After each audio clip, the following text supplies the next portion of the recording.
Olá, graça e paz, tudo bem? Eu sou o presbítero Mauro Lúcio e hoje estaremos estudando mais uma lição no projeto Auxílio ao Mestre. E esse trimestre está uma bênção, glórias ao nome do Senhor. São verdadeiros maná do céu para saciar a fome das nossas almas. E hoje estaremos estudando a lição de número 4, a função social dos sacerdotes. Nesta lição, nós vamos compreender o papel social do sacerdote.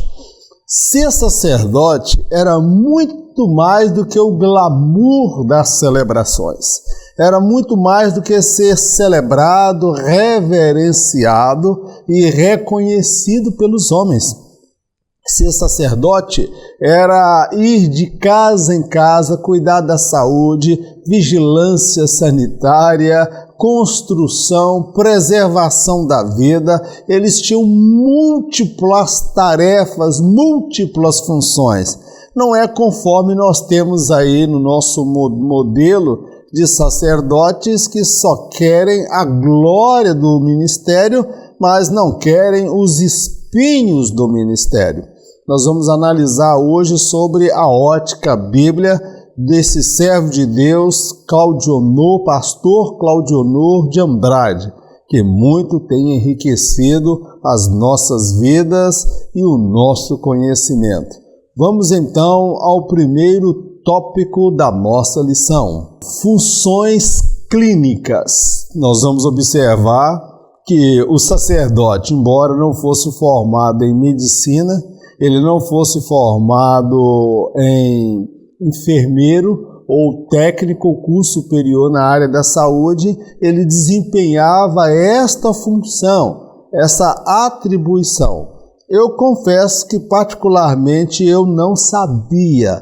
Muita coisa eu descobri nesta lição com o pastor Claudionor de Andrade. Eu acredito que você também vai aprender muito para a glória de Deus com a lição de hoje. Vamos lá, primeiro subtópico da nossa lição: a inspeção da lepra. O sacerdote, dentre as suas muitas atribuições, deveria examinar a saúde do povo de Israel, em especial a lepra, que era altamente contagiosa e representava um grande perigo para a comunidade. Havia um prazo e padrão determinado na lei para se identificar a doença. O primeiro trabalho que caracteriza ali o sacerdote fora do altar, fora do templo, era a inspeção da lepra. A lepra era uma doença terrível, altamente contagiosa. Então, a responsabilidade de ter o controle sobre esta doença, esta enfermidade, coube ao sacerdote. Ele deveria examinar a saúde do povo de Israel, em especial averiguar casos de doenças contagiosas que poderia colocar em risco toda a sociedade, toda a comunidade.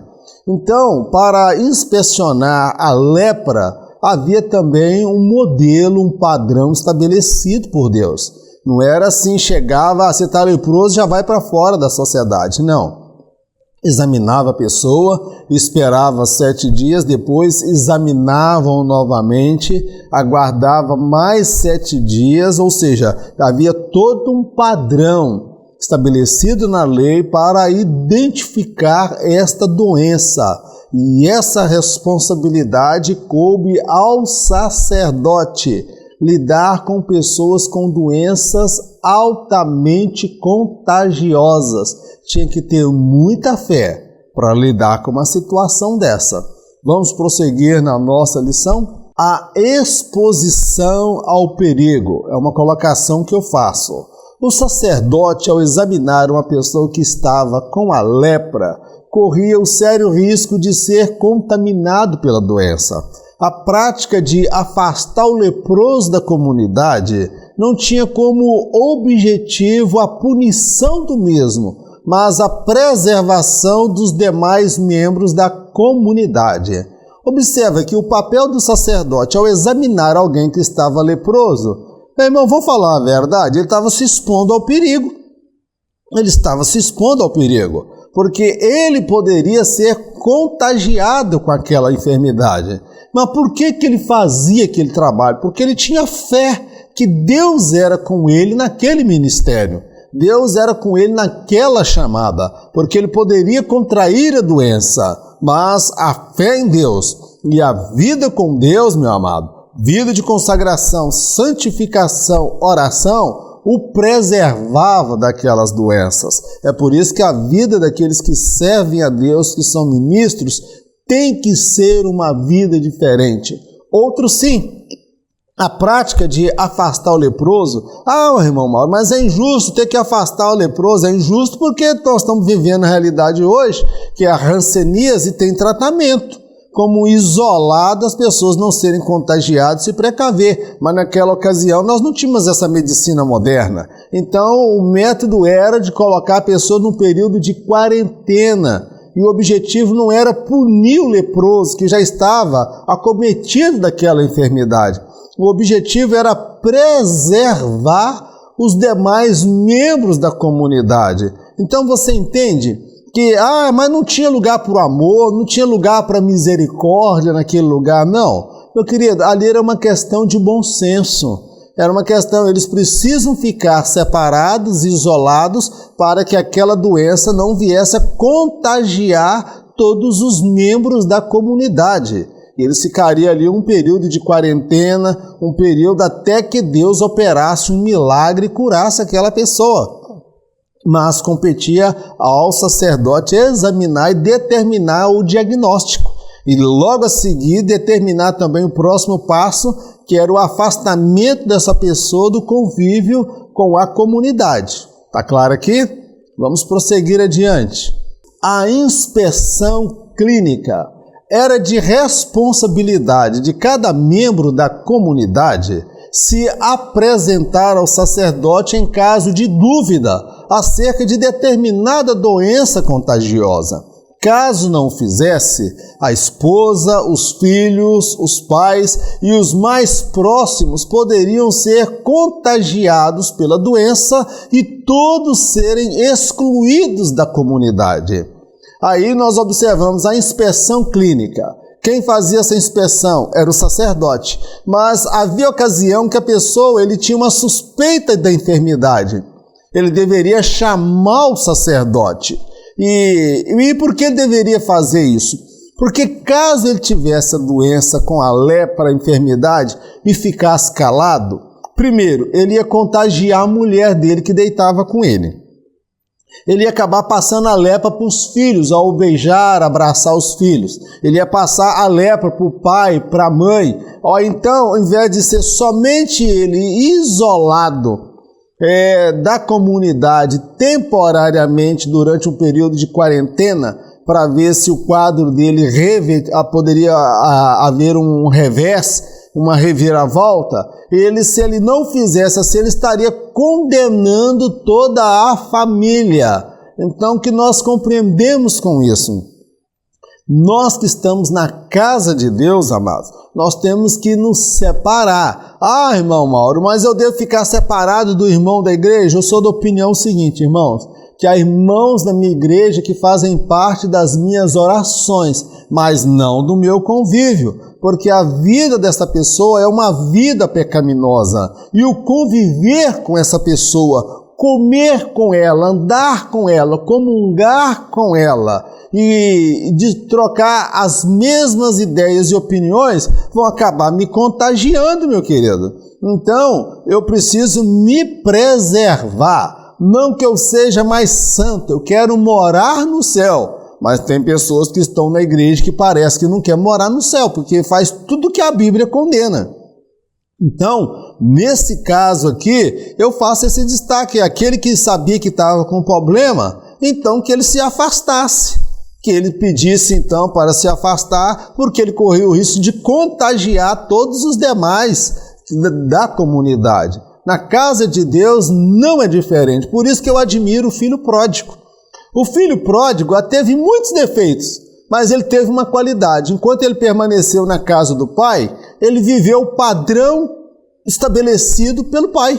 Padrão de conduta moral, de ética. Ele nunca levou mulher para lá, ele nunca fez noitadas, orgias na casa do pai. Quando ele quis viver suas fantasias sexuais, viver sua luxúria, viver tudo que o mundo poderia oferecer, ele decidiu sair da casa do pai. Então ele foi contaminar lá fora, mas quando ele estava purificado já da sua lepra chamado pecado, que ele decide voltar, passou o período da quarentena, ele se arrepende e volta para a casa do pai, mas ele não contamina a casa do pai. E quantos que estão contaminados com o pecado e estão na casa de Deus, disseminando práticas pecaminosas que são abomináveis aos olhos de Deus?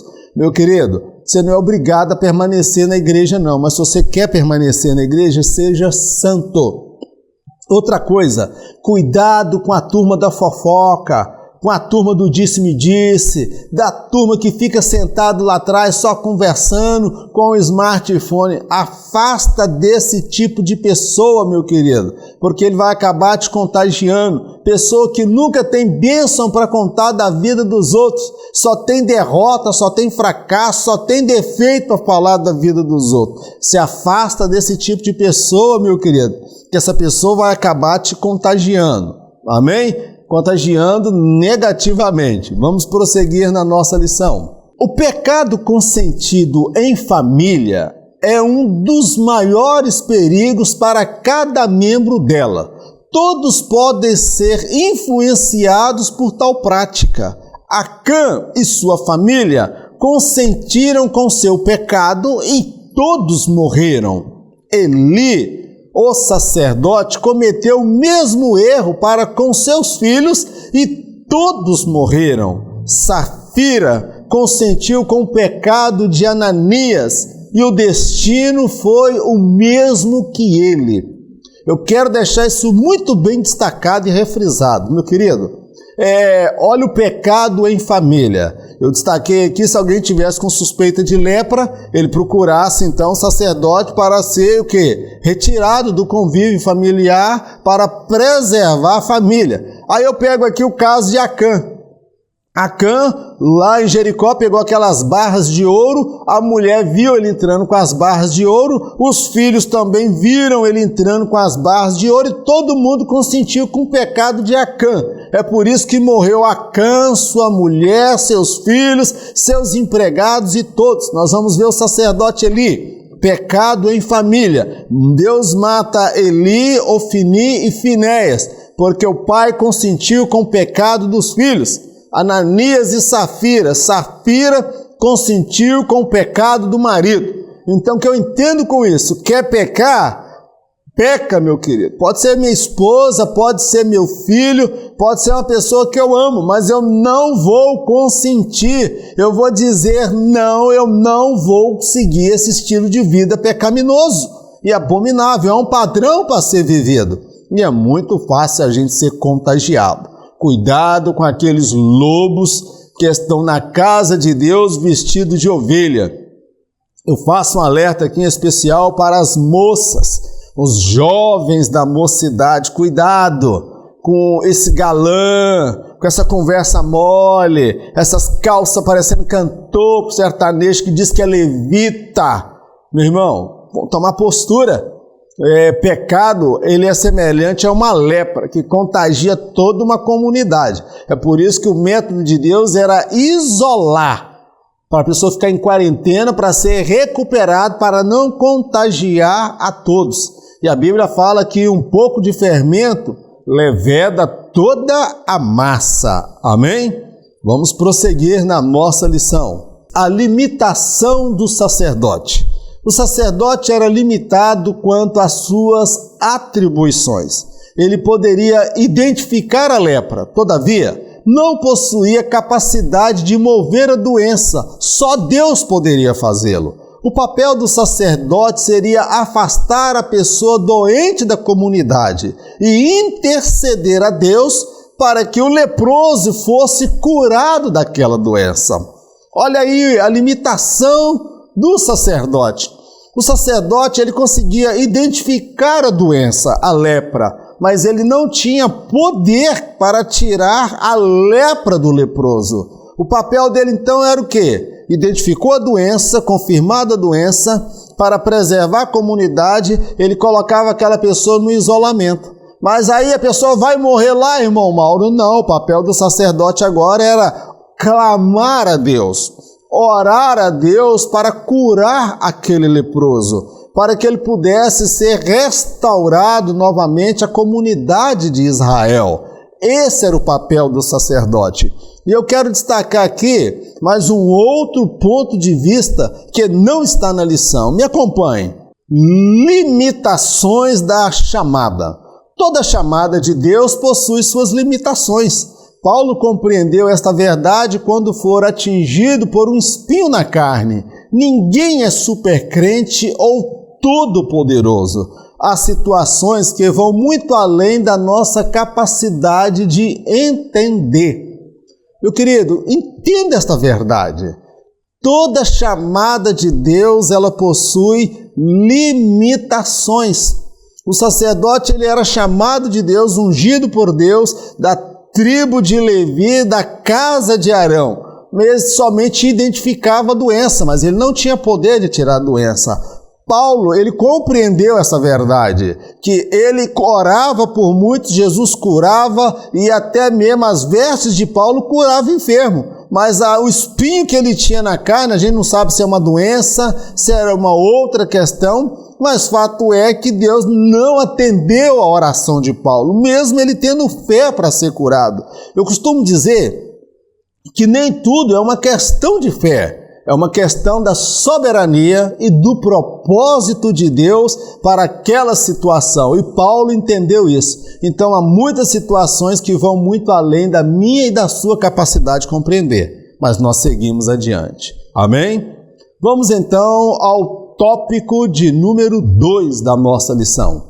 Funções sanitaristas.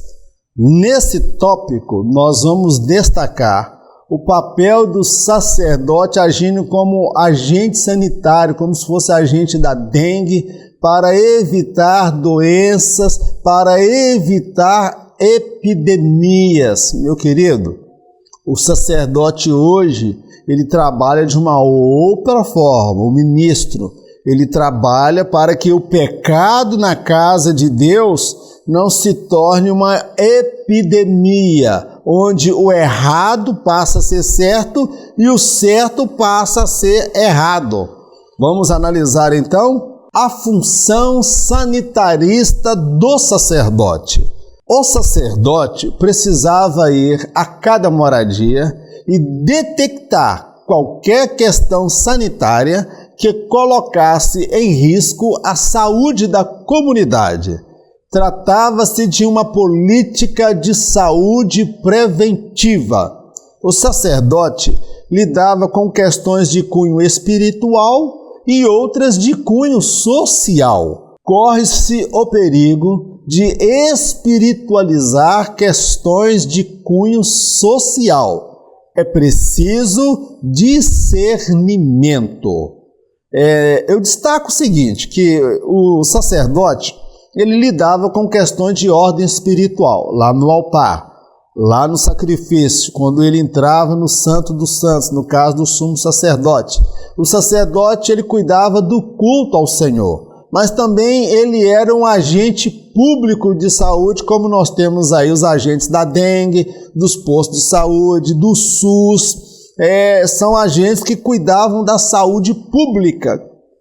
Então, esses sacerdotes, eles lidavam com questões de cunho espiritual e com questões de cunho humana, social, Porque por exemplo, se não tivesse devido cuidado em lavar as mãos, higiene do corpo, higiene bucal e várias outras questões que envolvem aí o comportamento e a higiene do ser humano, essa pessoa poderia contrair uma doença contagiosa e atingir toda a comunidade.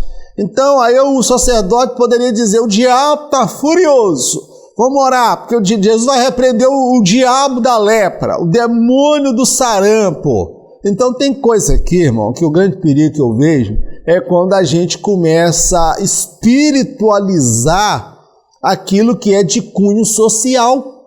Há questões que são de cunho social e comportamental, que não tem nada a ver com o demônio.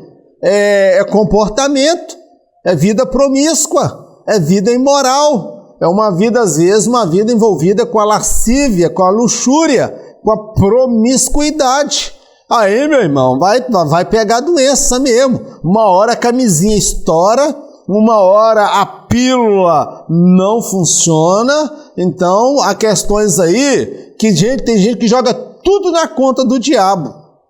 Então é um perigo que nós corremos o risco de espiritualizar questões de cunho social. No caso do sacerdote, ele tinha que ter discernimento, porque tinha hora que ele estava lidando com questões de cunho social, comportamental. Ele passava pelo arraial, de casa em casa, moradia por moradia, olhava a roupa, fiscalizava como que estava a higiene, porque uma doença que atingisse uma casa poderia espalhar-se, virar uma epidemia e morrer todo mundo no deserto. Você entende aí que há questões que são questões de cunho social e há questões de cunho espiritual? E o sacerdote ele tinha que ter equilíbrio para lidar com ambas as questões. E o que vai fazer a diferença, irmão Mauro? O que vai fazer a diferença chama-se discernimento. Saber quando você está lidando com questões espirituais e quando você está lidando com questão social, comportamental. Amém? Vamos prosseguir na nossa lição. O ensino da palavra como prevenção. É papel do ministro do Evangelho percorrer cada página das Sagradas Escrituras e aplicá-las a cada membro da igreja, tendo em vista a prevenção contra o pecado que pode assolar cada membro da igreja. É preciso tratar as questões espirituais de forma apropriada. Porém, há questões que envolvem coragem e atitude do líder.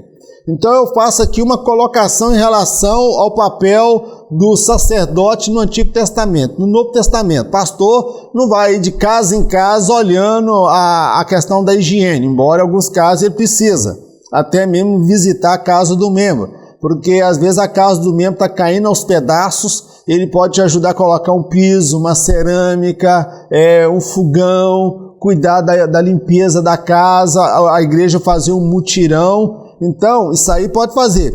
Mas o papel do ministro, ele percorrer não é as moradias, percorrer cada página da palavra de Deus, das Sagradas Escrituras, e aplicá-la a cada membro da igreja.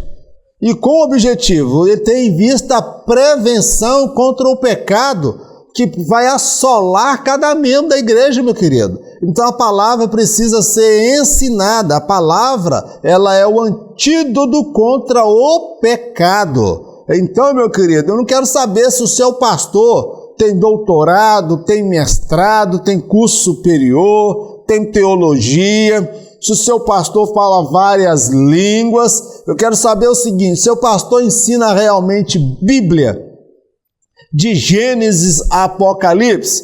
Vamos falar uma coisa aqui, esse negócio de pegar só prosperidade, pregar só cura, pregar só sobrenatural, milagre, mas não pregar sobre o pecado e as consequências do pecado, meu irmão, isso aí não é o Evangelho de Cristo.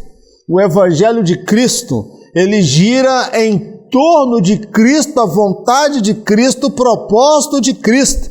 Não é o homem o centro do evangelho, antropocêntrico. Então, o ministro do evangelho, ele precisa compreender que ele vai tratar com questões de cunho espiritual de forma apropriada, questões que são espiritual. Ele tem que ter autoridade de Deus para expulsar demônio, expulsar espíritos malignos. Porém, há questões que envolvem coragem e atitude do líder, quando o líder decide se posicionar contra o pecado na casa de Deus. E o pecado que eu estou falando aqui é de peixe grande, irmão. A gente tem mania de tratar pecado do irmãozinho que cometeu um pecadozinho outro, aquele irmãozinho, aquela irmãzinha mais pobre, que antigamente cortavam o cabelo, colocavam o smart, diz que o smart, não é o esmalte não, tinha uns que tinham dificuldade de falar, falavam que é o smart, que o esmalte era pecado, que isso era pecado, mas no entanto, o pastor e os presbíteros, muitos estavam em pecado no adultério, mas não tratava com eles porque eles eram poderosos, o dízimo deles era grande, era filho do pastor, era parente do presidente. Então tem hora que o ministro de Deus, ele tem que ter peito, tem que ter coragem e atitude para lidar com determinadas situações na igreja. E eu conheço um bocado de obreiro calça frouxa, covarde e medroso que tem medo de tratar o pecado dentro da casa de Deus. Ele finge que não está vendo, finge que não está enxergando. Isso aí, meu irmão, é um obreiro reprovado por Deus. É um obreiro reprovado que às vezes está preocupado somente com o salário, com o sustento, com o dízimo e oferta. Ser sacerdote é tratar do pecado na casa de Deus. Amém? Vamos prosseguir. A lepra na casa.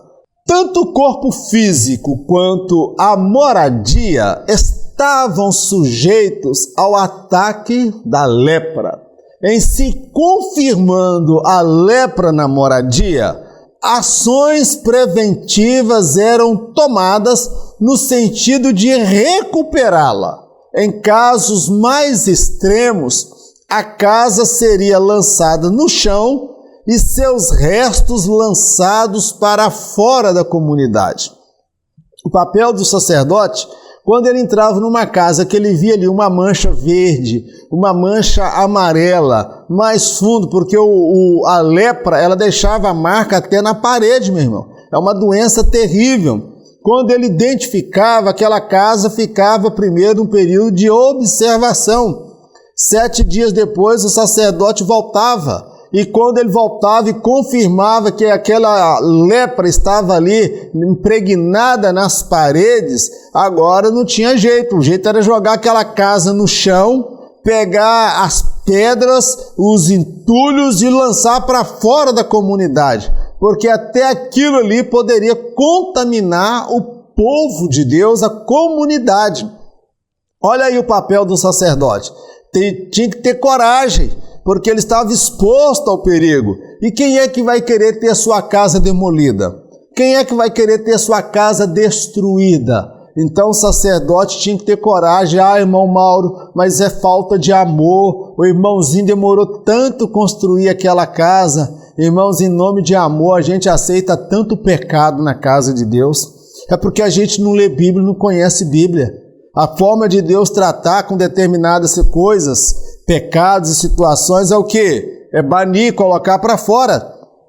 Por que Paulo, escrevendo aos Coríntios, ele diz que aquele rapaz que tinha um caso com a mulher do pai dele fosse lançado para fora? Porque o pecado dele não estava sendo tratado e aquela prática de pecado ia contaminar toda a igreja. Então Paulo mandou que ele fosse lançado para fora, para que Satanás destruísse a sua carne, para que a alma fosse salva no dia do Senhor. E eu quero fazer aqui com você mais uma colocação aqui baseado no texto da Palavra de Deus. Me acompanhe. Possibilidade de recuperação. O corpo é a morada do Espírito Santo. quando o mesmo é afetado pelo pecado, Deus estabelece um tempo determinado para que a purificação e a restauração possam ocorrer. Caso o pecado não seja retirado e abandonado, o Espírito Santo se entristece e se retira daquela pessoa. Observa, eu trabalho aqui a questão da possibilidade de recuperação. O sacerdote, quando ele se deparava com a lepra dentro de uma casa, ele não ia logo derrubando a casa. Havia possibilidade de recuperar aquela casa, porque aquela casa custou caro, era um bem de uma família. Uma família ficaria desabrigada. Havia possibilidade de recuperação. Eu passo essa analogia que nós somos a morada. A Bíblia fala que nós somos o quê? Templo do Espírito Santo. E quando nós contaminamos esse templo, que é o nosso corpo, com o pecado, que é a lepra do pecado, Deus ele não vai lançando a gente logo para fora. Primeiro, Deus vem com o propósito de restaurar, de recuperar. Deus estabelece aqui, então, eu destaco um tempo determinado para que a purificação e a restauração possam ocorrer. Então Deus dá um tempo para que a pessoa se arrependa, mude de vida, se humilhe, confesse os seus pecados. Agora, caso isso não ocorra, caso o pecado não seja retirado, tratado e abandonado, aí o Espírito Santo se entristece e se retira da vida daquela pessoa. É o que a palavra de Deus nos afirma. Acompanhe comigo o que diz a palavra de Deus. Lucas capítulo 11, verso 26. Então vai e leva consigo outros 7 espíritos piores que ele, e entrando habitam ali. E o último estado desse homem é pior do que o primeiro.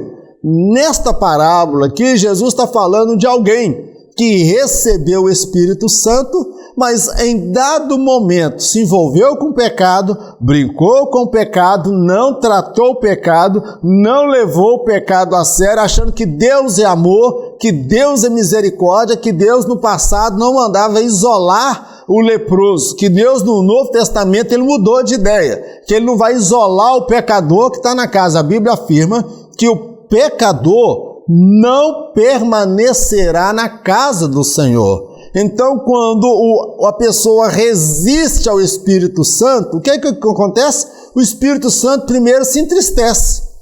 Depois o Espírito Santo ele se retira da vida da pessoa. Aí, meu irmão, é o que aí vem o texto de Lucas dizendo. Então, aquele espírito imundo que habitava na vida da pessoa antes do Espírito Santo entrar, ele vai e leva consigo outros 7 espíritos piores do que ele, e entrando habitam ali. E o último estado desse homem é pior do que o primeiro. É a Bíblia que está dizendo, irmão. Irmão, não brinca com o pecado, não devemos brincar com o pecado. Sansão brincou com o pecado.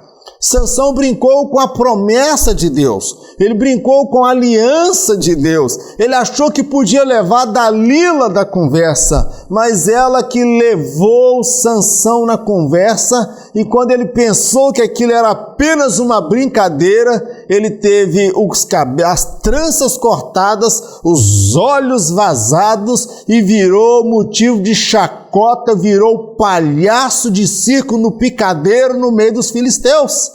E quantos crentes já perderam a unção, o Espírito de Deus, e hoje são apenas uma vaga lembrança de que o Espírito Santo um dia habitou na vida dele. Que Deus tenha misericórdia das nossas vidas. Vamos ao próximo subtópico da nossa lição. A lepra nas vestes. As vestes também poderiam ser atingidas pela lepra. Buscava-se a purificação da mesma. Caso não ocorresse, as vestes eram queimadas no fogo. Tal atitude revela-nos que, aos olhos de Deus, as pessoas são mais importantes que os bens que elas possuem. estes são transitórios e podem ser retirados ou acrescentados por Deus. Até as vestes poderiam ser contaminadas com a lepra. Mas o primeiro passo, vamos ver se conseguimos purificar essas vestes. Vamos lavar. Em lavando, percebendo que aquela enfermidade, a lepra, continuava ali, só tinha um caminho. Era queimar. Era colocar no fogo. Essas vestes seriam queimadas no fogo. Então, o que eu compreendo com isso? Que agindo desta forma, Deus mostra e revela que o homem é mais importante do que os bens que ele possa possuir na vida.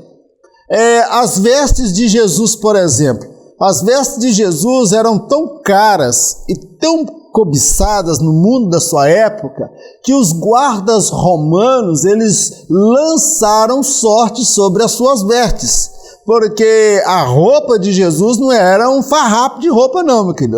Jesus se vestia bem, ponto que os soldados romanos brigavam por causa dela.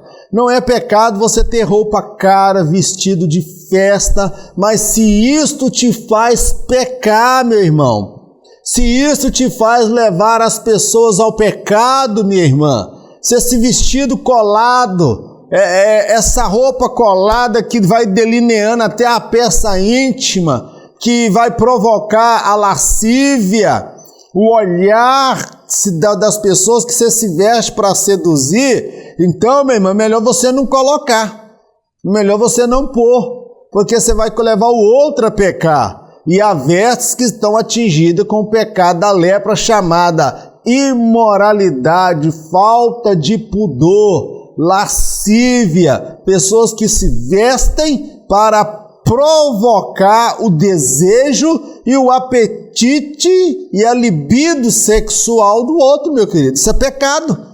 Isso precisa ser tratado. O que eu vejo aqui, que em se tratando dos bens, as vestes, ela custa caro, custa dinheiro.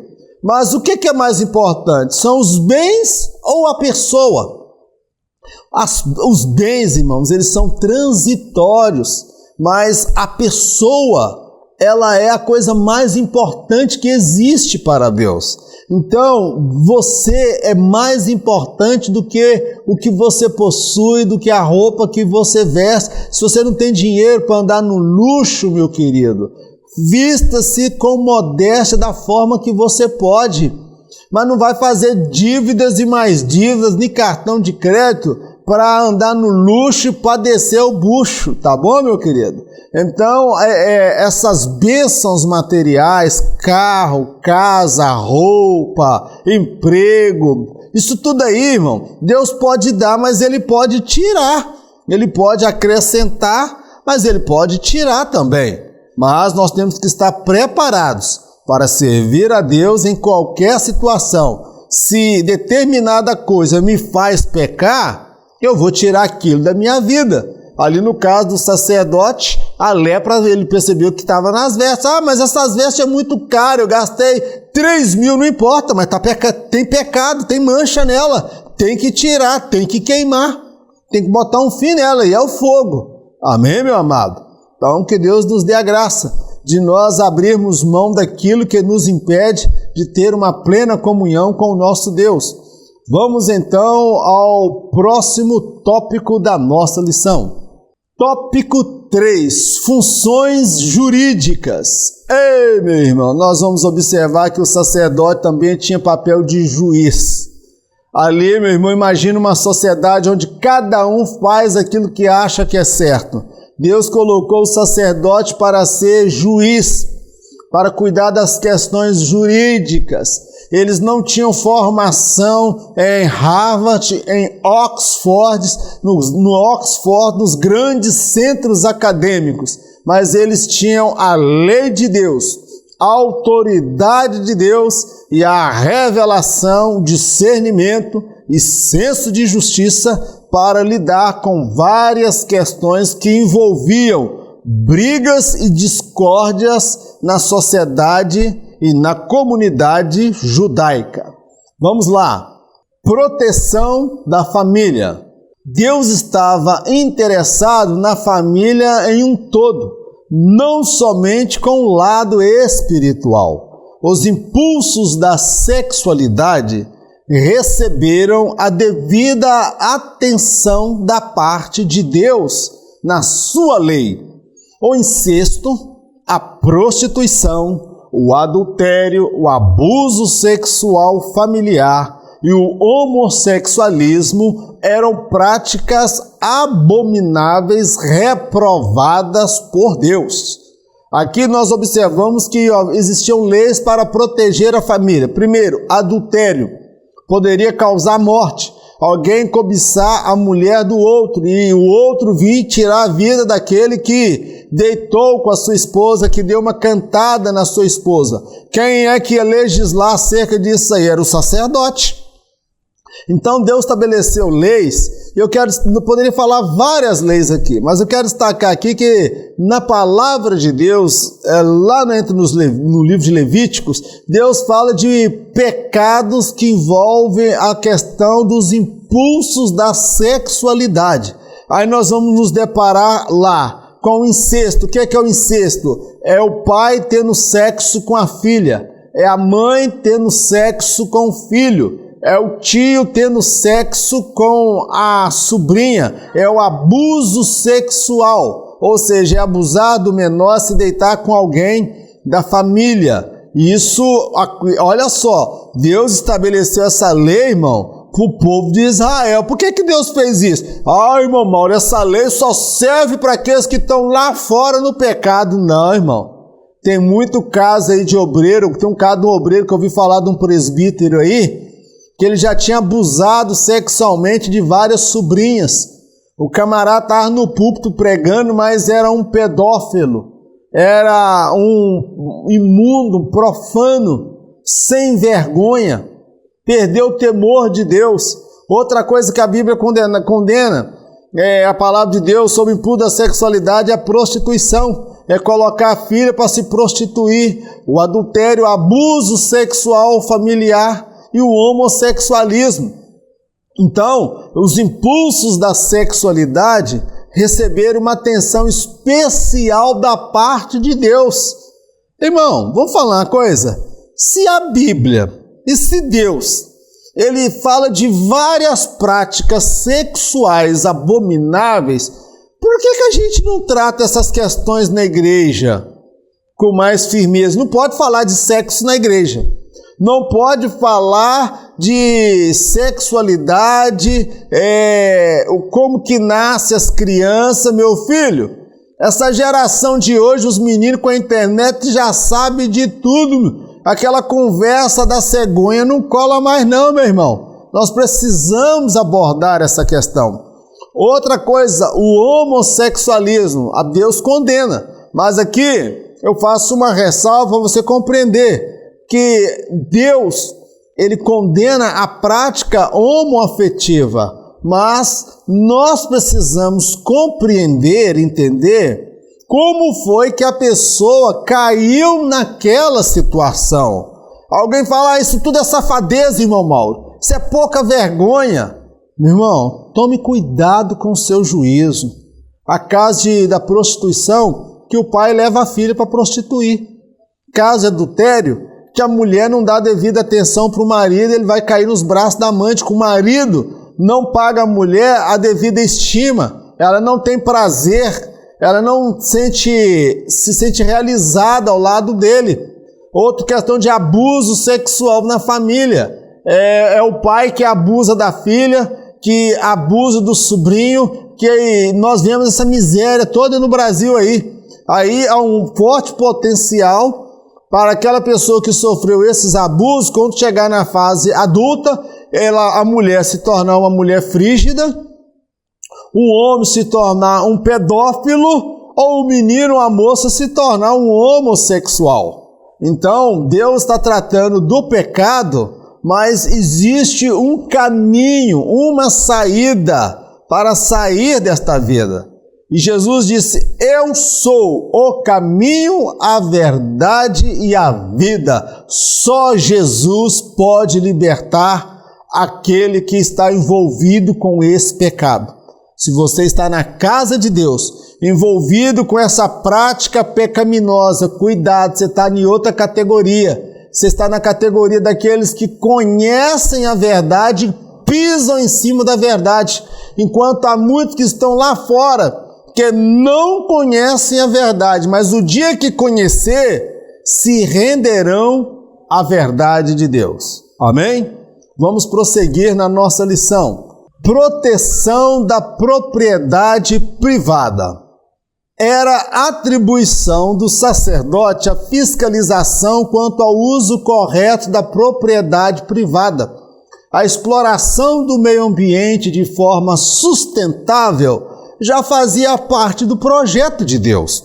O proprietário de muitas terras e plantações deveria abençoar os mais pobres e necessitados, pois ele recebera de Deus a capacidade de abençoar a muitos.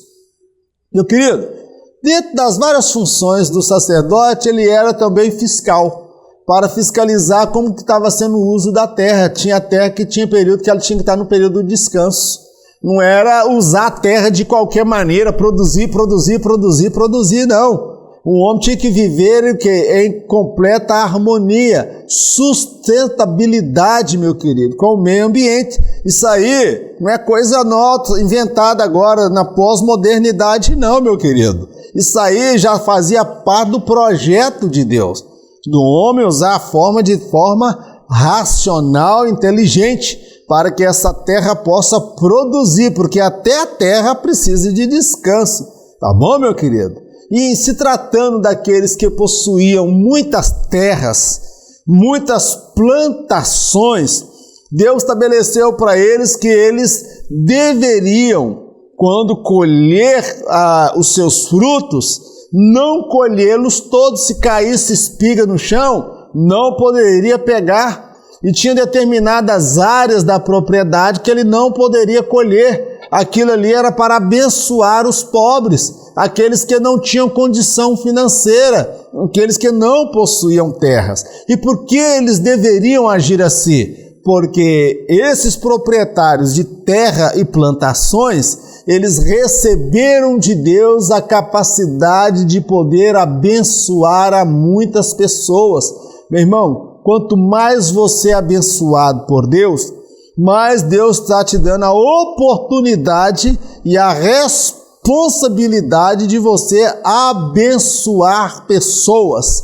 Amém, querido? Não é para você esfregar na cara de ninguém a sua vitória, não é para o pessoal ficar sentado lá na plateia e você agora, meu irmão, lá no alto, e todo mundo aplaudindo porque você venceu. Isso aí, meu irmão, é um evangelho que não é de Cristo. É o evangelho da vingança, é o evangelho longa vida aos meus adversários, para que possam ver de pé o meu triunfo e a minha vitória. O evangelho de Cristo é vida longa àqueles que me perseguem, para que eles possam ver, quando Deus mudar a minha história, eu vou poder abençoar a vida deles de uma forma impactante e impressionante. Esse é o Evangelho de Cristo. Amém, meu amado? Vamos prosseguir na nossa lição. Levítico 23, 22. E quando cegardes a cega da vossa terra, não acabarás de cegar os cantos do teu campo, nem colherás espigas caídas da tua cega. Para o pobre e para o estrangeiro as deixarás. Eu sou o Senhor, vosso Deus. Observa aí, meu irmão, Deus estabelecendo leis sociais.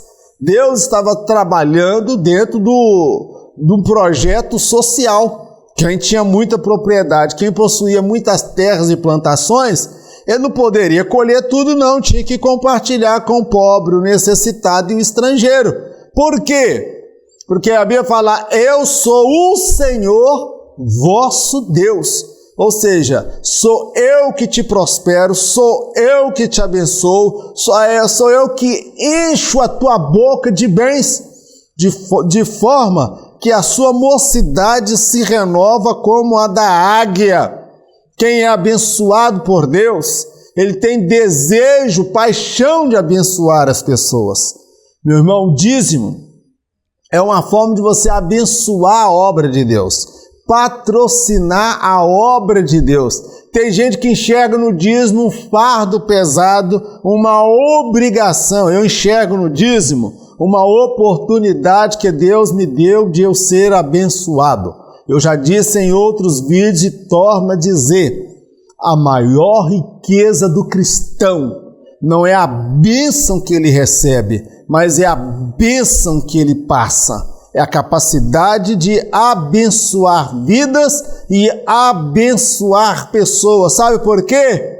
Porque Deus, Ele é o nosso Senhor, que nos prospera e nos faz agentes abençoadores. Vamos prosseguir na nossa lição. Proteção da vida. Dentre as várias atribuições do sacerdote, estava a preservação da vida espiritual e física de cada membro da comunidade. A imprudência de alguns poderia resultar na morte física de alguém. Ao sacerdote competia a fiscalização, observação e punição dos infratores. Meu irmão, haviam leis ali em Israel que quem trabalhava nela como juiz era o sacerdote. Poderia acontecer de alguém tirar a vida do outro por acidente, onde existiam as cidades de refúgio, e o vingador não poderia lá tirar a vida daquela pessoa. Mas se houve dolo, intenção de tirar a vida, aí era olho por olho, dente por dente, vida por vida.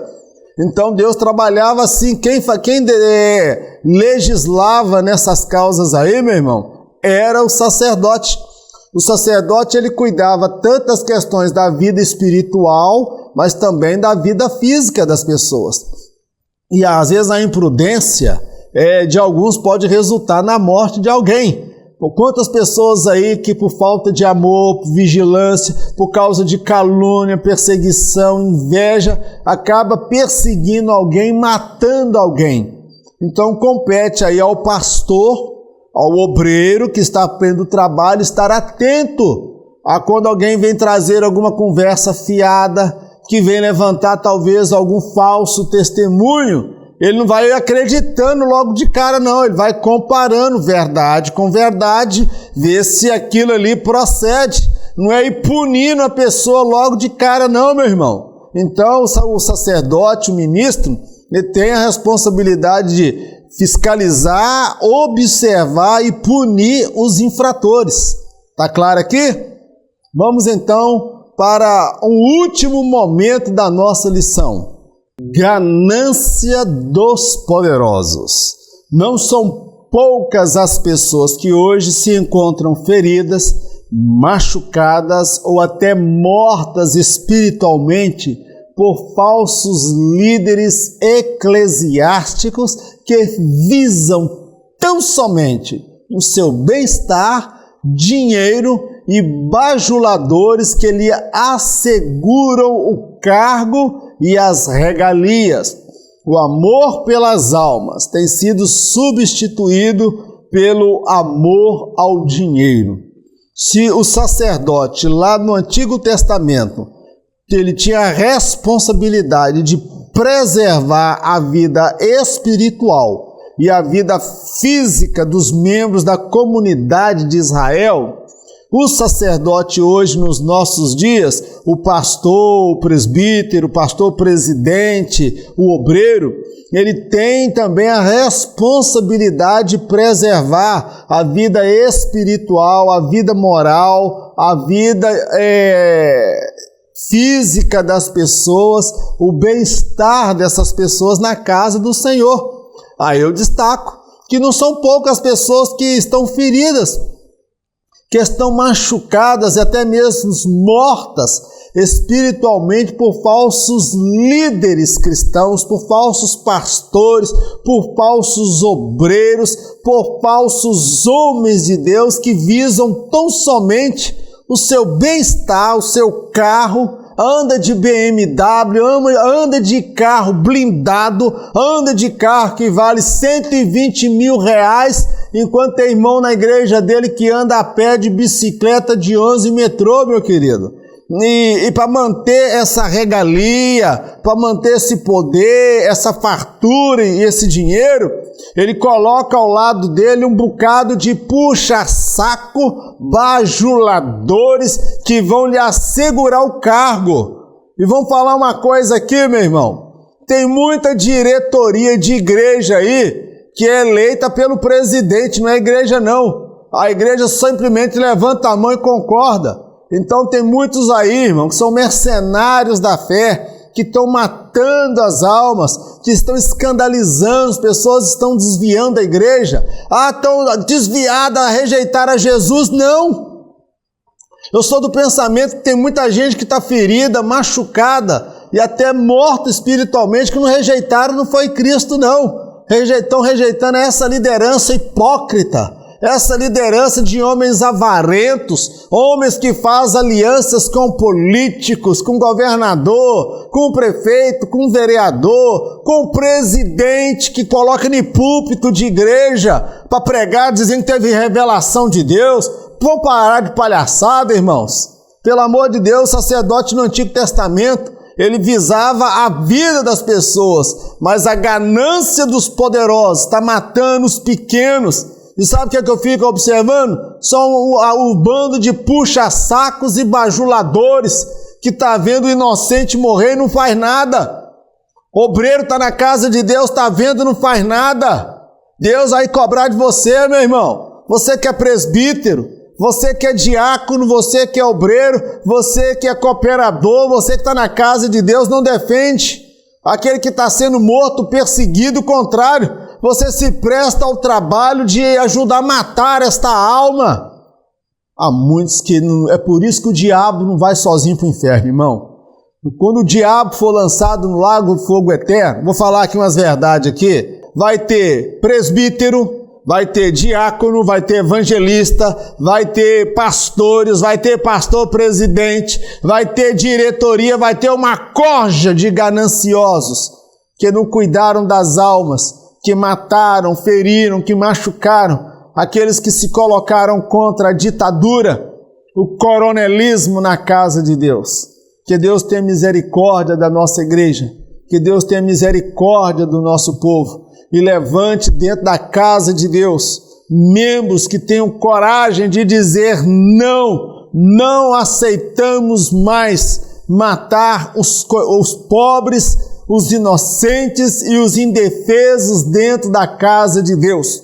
Isto é ser levita, isto é ser sacerdote, preservar a vida, mas não matar as pessoas por causa da sua ganância de dinheiro e poder. Amém?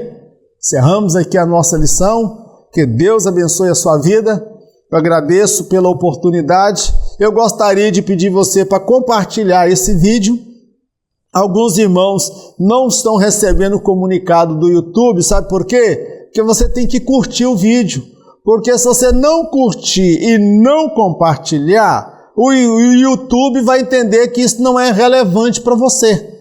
Mas se você entende que esta mensagem, que esse canal, ele é de Deus, esse projeto que eu não ganho dinheiro, meu canal não é monetizado, eu não estou aí colocando o número da minha conta para você mandar dinheiro para mim não, meu querido. Eu estou colocando slides. Você entra em contato comigo pelo telefone que eu coloco no começo do vídeo e no final do vídeo eu envio o PowerPoint desta aula para você de graça. Amém, meu irmão? Compartilhe o vídeo e nos ajude nesta obra. Vamos orar. Eterno Deus, nós te agradecemos por esta oportunidade de aprendermos a Tua palavra. Ensina-nos a ser o sacerdote na casa de Deus. Aqueles que zelam pela saúde espiritual, aqueles que zelam pela pureza, pela santidade, aqueles que zelam pelo bem-estar da comunidade, aqueles que têm coragem de colocar para fora aqueles que estão com a lepra do pecado. ainda que estejam os ricos, os poderosos, os mandatários ou filhos dos poderosos. Levanta homens e mulheres de coragem, meu Deus, e arranca dos púlpitos os obreiros gananciosos, homens avarentos, mandatários, coronéis que mandam e desmandam e todos tremem diante dele. Meu Deus, o único poderoso dono desta obra é o Senhor. Levanta uma nova geração com uma nova visão, com uma nova ousadia e intrepidez para lutar pela causa do Senhor. Pai, nós te agradecemos por tudo no nome de Jesus. Amém. Que o grande amor de Deus, a graça do nosso Senhor e Salvador Jesus Cristo, as doces consolações do Espírito Santo de Deus, seja com todo o povo de Deus, não somente hoje, mas para todo sempre. Em nome de Jesus. Amém. Irmão, eu tenho uma notícia para te dar. Semana que vem é bem provável de eu não estar aqui para ministrar a próxima lição, porque eu estou esperando o arrebatamento. E em caso de arrebatamento, eu não estarei aqui para ministrar a próxima lição. Mas por outro lado, eu me alegro no Senhor, porque eu tenho a certeza que nem eu e nem você estaremos aqui para assistir a próxima lição. Porque em caso de arrebatamento, nós seremos levados pelo Senhor, receberemos um corpo glorificado e estaremos para sempre com Ele na glória. Amém? Que Deus te abençoe no nome de Jesus. Amém.